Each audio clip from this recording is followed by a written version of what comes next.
A man has pleaded guilty to sending sexual messages to a 13-year-old girl who was actually an undercover cop.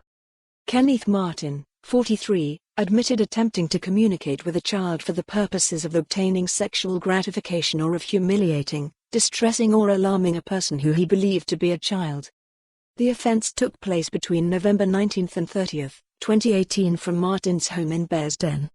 Fiscal depute Kevin Doherty told Dumbarton Sheriff Court how police are proactive in monitoring activity online and have specially trained undercover officers. One, known only as Officer X, pretended to be a child named Jay and had chats with Martin after posting a profile on the web portal Lycos.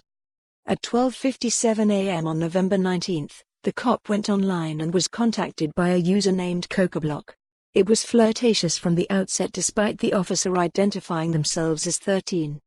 He made reference to the fact he loved the Welsh accent and told the officer, "So sexy, although probs shouldn't say that since you're only 13 lol. I'm older hun, 36, old enough to be your dad." The chat included repeated references to him being aroused while communicating with someone he believed to be 13, and to sharing a bed with the child. The last communication was on November 30 and then police launched an investigation to identify the other individual, who also used the username Irish Fella and the Kick Messenger app. When traced, police went to Martin's Bearsden home while he was still out. He then turned up holding a plastic box with electronic devices, including a laptop.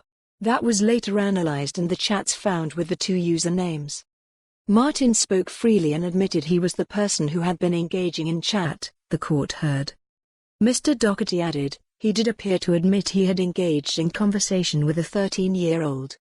Defense solicitor Judith Reed said her client had been in full-time employment until the offense came to light. Sheriff William Gallagher said he needed background reports on Martin, a first offender, and deferred sentence until November 28. He was put on the sex offenders register and given bail in the interim. For more on this story, visit the news article link.